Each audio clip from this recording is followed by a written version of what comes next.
So, are you planning that dream Italian vacation for 2025? I'd reconsider if I were you.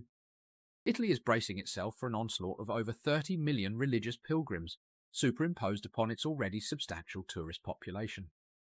That iconic photograph of the Trevi Fountain you've been contemplating, it will invariably feature approximately 400 strangers in varying states of selfie-taking distress. That authentic trattoria experience, more akin to dining in Heathrow Terminal 5 during a flight delay, and those cultural landmarks deemed essential, you'll likely spend the majority of your holiday in queues that would make British people blush. This is Don't Even Go There, and today we're examining why 2025 might be the actual worst year to visit Italy since the fall of Rome, and what to do instead. What's causing this impending travel apocalypse? It's called the Jubilee Year, a Catholic celebration that happens once every 25 years, transforming Rome into the world's largest religious convention. Pope Francis has declared 2025 the next holy year, and the Vatican is bracing for an estimated 30 to 35 million pilgrims. That's essentially adding the entire population of Canada to Italy's tourist numbers. Not exactly a recipe for a relaxing vacation. For context, Italy typically welcomes about 65 million tourists annually. The Jubilee adds roughly half that number, but concentrated mainly in Rome and other religious sites. It's like trying to pour an extra gallon of water into an already full bathtub. Something's going to spill over. That something is your sanity. The Italian government is frantically spending billions on infrastructure improvements, which is a polite way of saying that during your visit, major landmarks will be partially covered in scaffolding, streets will be torn up, and transit will be even more chaotic than usual. During the last Jubilee in 2000, visitors reported waiting 5+ hours to enter St. Peter's Basilica. Some tourists couldn't find accommodations within 60 miles of Rome, and that was before social media convinced everyone they needed the same photo in the same spot at the same time. "But I'm not religious," you protest. "Surely this ecclesiastical gathering won't affect my cultural pilgrimage to Michelangelo's David and my gastronomic research into authentic carbonara." Allow me to introduce you to a rather fascinating sociological phenomenon known as spillover crowding. When Rome reaches its saturation point, there occurs a mass exodus of both religious and secular tourists to Florence, Venice, and the Amalfi Coast, creating what academics might term a cascading effect of human density across the entire peninsula, rather like watching dominoes fall, except the dominoes are your chances of an enjoyable holiday. The Vatican Museums, home to the Sistine Chapel, already process about 30,000 visitors daily during peak season, roughly the population of a small town filing through narrow corridors every single day. During the Jubilee, experts estimate that number could double. The economics are equally grim. Hotel rates in Rome are already up 60 to 80% for 2025. An Airbnb that normally cost £100 per night is now listed at £250 or more for Jubilee dates. But perhaps the most compelling evidence against an Italian sojourn in 2025 comes from examining the behaviour of the locals themselves.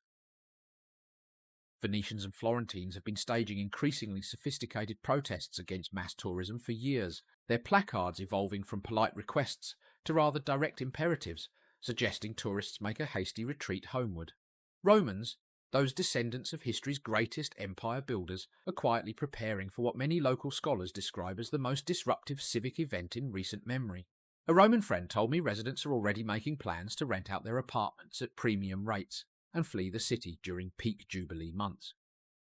When the people who actually live in a destination are escaping, that should tell you something. It's like they're evacuating before a natural disaster.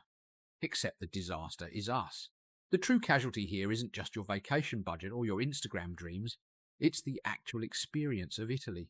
The magic of Italy comes from those quiet moments. A perfect espresso at a neighbourhood cafe where the barista remembers your order, stumbling upon an ancient church without another soul inside, or watching the sunset from an uncrowded piazza while eavesdropping on actual Italian conversations. This year, those moments will be as rare as an honest tourist photo of the Leaning Tower of Pisa.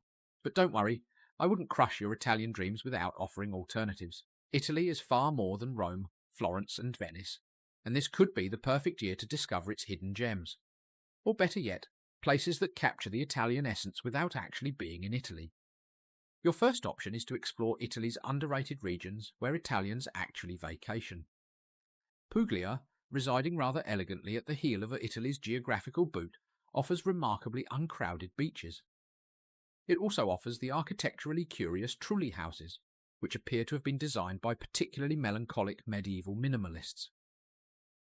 And extraordinary cuisine unburdened by excessive tourism. Alberobello presents itself as a fairy tale setting that has, thus far, resisted the siren call of complete commercialization, though one suspects its days of obscurity are rather numbered. Abruzzo, just east of Rome, is called the greenest region in Europe, and somehow remains off most tourist radars, despite having medieval towns, mountains and beaches all within an hour's drive. It's Italy as Italians experience it, not as Rick Steves packaged it. Umbria offers everything Tuscany does. Rolling hills, vineyards, medieval towns, but with half the tourists and prices. Nauseous cured meats alone are worth the trip. Just don't tell too many people about it. This video is already pushing it. Your second option? Experience Italy vibes without Italy's crowds. Slovenia's Julian Alps and Lake Bled offer northern Italian landscapes with a fraction of the visitors. Their wine regions produce excellent bottles that cost half what you'd pay in Tuscany, and Slovenian cuisine has strong Italian influences without the tourist tax. Corsica combines French and Italian cultures with Mediterranean beaches that rival anything on the Amalfi Coast, minus the cruise ships and Instagram influencers posing with limoncello. Parts of Croatian Istria were ruled by Venice for centuries and retain Italian architecture, cuisine, and even language in some towns, but with significantly better value and fewer crowds than their Italian counterparts. The point isn't to avoid Italy forever. It's to experience the essence of what makes Italy special, without subjecting yourself to the perfect storm of over-tourism that 2025 represents. Sometimes the smart traveller knows when to pivot. Look, I get it. Italy is iconic for a reason. The art, the food, the history, the ineffable dolce vita that somehow persists despite everyone trying to capture it on their phones. But this is shaping up to be the year Italy might just break under tourism pressure. If you're intrigued by travel intelligence that cuts through the promotional nonsense, do subscribe to Don't Even Go There. We specialise in the travel advice and news that the tourism boards would rather you didn't hear about. Consider it your inoculation against disappointment and your passport to more authentic experiences. This has been Don't Even Go There, reminding you that the best travel wisdom isn't merely knowing where the crowds are going, it's knowing precisely when to head in the opposite direction.